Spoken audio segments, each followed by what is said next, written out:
Hello guys, Radhe Radhe. आप सब कैसे हैं? उम्मीद है कि आप सब अच्छे होंगे, स्वस्थ होंगे, अपने अपने कामों में व्यस्त होंगे।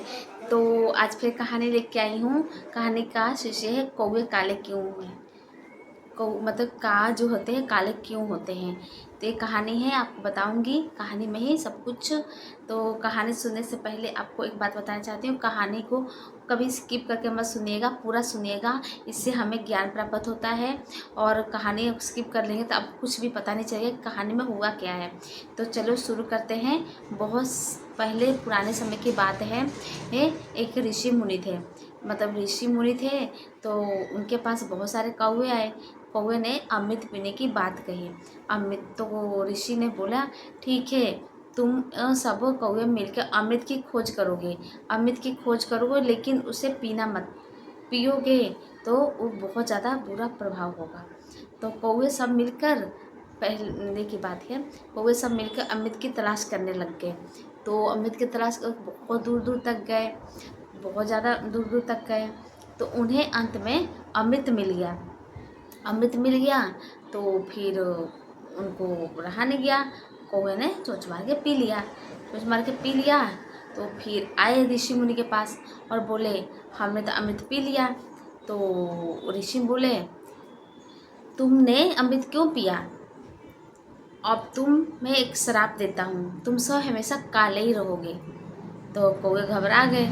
तो फिर उसके बाद ऋषि ने उनको श्राप दिया, तुम सब काले हो रहोगे, कभी भी तुम्हारा रंग साफ नहीं होगा, और तुम्हें सभी लोग घृणा की नज़र से देखेंगे, और सब पंछियों में तुम्हारा ही तिरस्कार होगा। और पर जब सावन के बाद तो श्राद्ध आएगा, तो पितरों में तुमको भोजन कराया जाएगा। श्राद्ध के समय तुम्हें अच्छे से भोजन कराया जाएगा, और तुम कभी भी तुम्हें कोई बीमारी नहीं लगेगी, और तुम्हारा मृत्यु भी एक्सीडेंट से होगा, सीमित होगा, और ना ही तुम सब बूढ़े हो गए। तो क्योंकि उन्होंने पी लिया था अचानक, तो इसलिए कौवे काले हैं, और उनको जल्दी मृत्यु भी नहीं होती है, और श्राद्ध के दिन में उनको खाना खिलाया जाता है। तो फिर श्राप दे दिया और ऋषि मुनि ने। तो एक कहानी तो आप जानते ही हैं, कौवे को लोग कितना मतलब तिरस्कार की नज़र से देखते हैं, और उनको श्राद्ध के दिन में ही खाना खिलाते हैं अच्छे अच्छे, और वो सब पंछियों में उसको ही काले काले बोलते हैं, मतलब अच्छी नज़र से नहीं देखते हैं। तो फिर ये कहानी तो एक हो सकता है। एक और कहानी है अमृत के समय की। तो फिर जब समुद्र मंथन हुआ था, समुद्र मंथन में अमृत भी निकला था। तो राक्षस और देवताओं में लड़ाई हो गया था अमृत के लिए। तो श्री कृष्ण जी ने मोहिनी का रूप धारण करके आए थे। तो फिर तो दोनों में छीना-छानी हो गया था। श्री कृष्ण जी मोहिनी का रूप धारण करके अमृत के कलश को लेके जा रहे थे। तो देवताओं में और जो राक्षस है उनमें युद्ध हो गया था। तो ऐसे युद्ध होते हुए मोहिनी कृष्ण जी को जाते समय मोहिनी के उनमें घर में जो कलश में जो अमृत था वो छलक गया था, और नीचे गिर गया था, और कौवे के मुंह में गिर गया था। तो इस तरह वो इसलिए भी अमर कहलाते हैं, और वो काले ही हो गए थे, जो ऋषि ने उनको श्राप दिया था।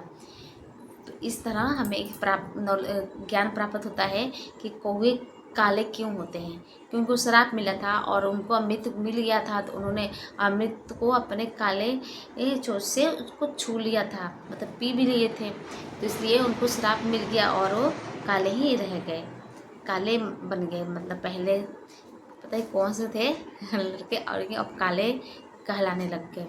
इस तरह कहा जाता है कि कभी भी किसी की अनुमति के बिना कोई भी कार्य नहीं करना चाहिए। अगर किसी ने आपको कार्य सौंपा गया है तो कार्य अपने अच्छे ढंग से करना चाहिए। अगर वो अनुमति देता है तभी उस कार्य को करने के बाद उसको वो किसी सामान को अपनाना चाहिए, आप खाना पीना चाहिए। अगर किसी सामान को हम पहले ही बिना किसी की अनुमति के अपना लेते हैं तो फिर हमको उसका दंड भुगतना पड़ता है। जैसे कौवों को दंड भुगतना पड़ा, अमर तो हो गए लेकिन उनका कोई भी आदर सत्कार नहीं आज तक मिला है। तो कभी भी हमें किसी की अनुमति के बिना कोई कार्य नहीं करना चाहिए। क्योंकि उन्होंने हमें दिया है अनुमति किसी और काम करने के लिए, ना कि हमें पूरा काम करने के लिए। तो फिर कौवे अमर होते हैं, उनको कोई बीमारी भी नहीं लगती। कौवे के बारे में कुछ जानकारी भी देती है, उनको कोई बीमारी नहीं लगती। उनका मृत्यु भी सामान्य बूढ़े होके चाहे बीमारी से नहीं मरते हैं, उनका मृत्यु भी अचानक होता है किसी भी हादसे के कारण। और वो काले होते हैं और तिरस्कार के पात्र भी कई लोग उसके करते हैं, क्या रे कौवा कि क्या है, कौवा है क्या जो का कर रहा है। तो इस तरह उनको आवाज़ भी कोई सुनना पसंद नहीं करता है। जब वो बोलते हैं ना तो सब नफरत की नज़र से ही देखते हैं, और उनका श्राप लगा है ना इस कारण।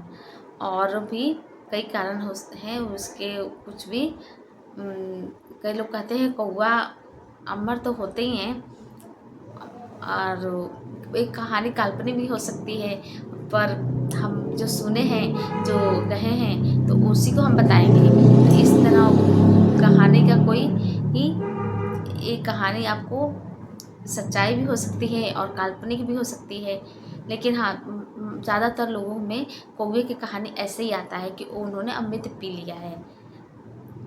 तो जो कौवे को बात आपको बोली दी हूँ, कौवे के साथ साथ इंसान को भी बात होनी चाहिए कि कभी भी किसी चीज़ को वो चुरा के नहीं खाना चाहिए, क्योंकि उसका दंड तो कभी ना कभी हमें भुगतना ही पड़ेगा। तो इसलिए कौवे को भी दंड भुगतना पड़ा, और आज वो तिरस्कार के पात्र बन गए, और कोई भी उन्हें देखना नहीं पसंद करता है, चाहे सुनना नहीं पसंद करता है।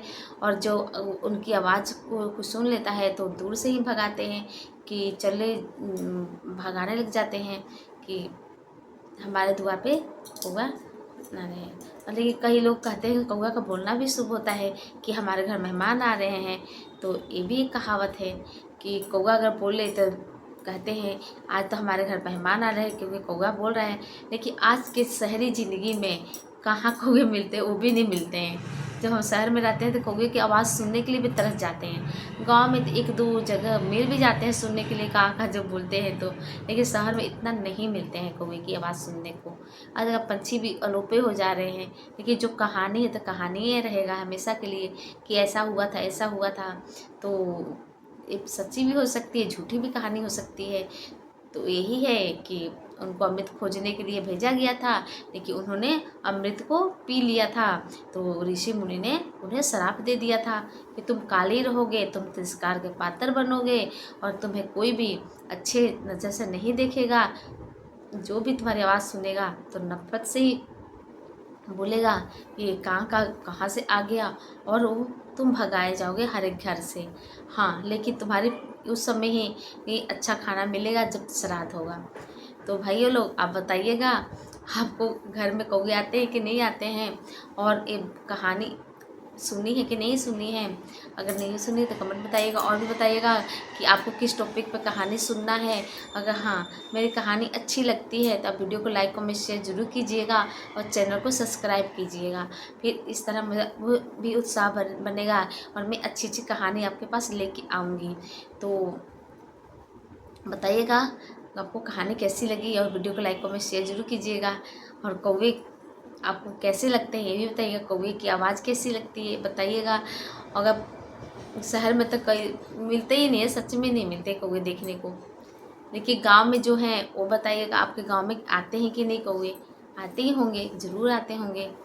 तो ये आपको कौवे के बारे में बताइए क्या क्या आप जानते हैं। तो आपको कहानी अच्छी लगी होगी तो वीडियो को लाइक कमेंट शेयर जरूर कीजिएगा।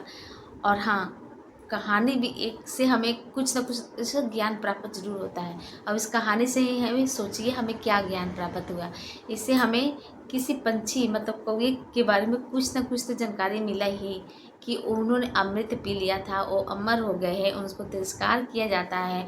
और वो पंछी में सब पंछियों से सब पंछियों के नफरत के काबिल होते हैं। सब लोग उसे ज़्यादा पसंद नहीं करते हैं। बाकी पंछियों को तो लोग पसंद भी करते हैं, लेकिन इसको नहीं पसंद करते हैं।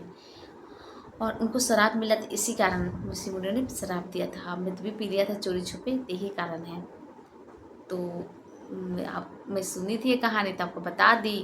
अगर आपको अच्छी लगे तो ज़रूर अब मेरे को बताइएगा, अगर नहीं भी अच्छे तो भी बताइएगा कि आपको अच्छी नहीं लगी। अच्छी लगी है तो ज़रूर मेरे को बता दीजिएगा कमेंट में, और वीडियो को लाइक कमेंट शेयर जरूर कीजिएगा। तो राधे राधे, जय श्री कृष्ण।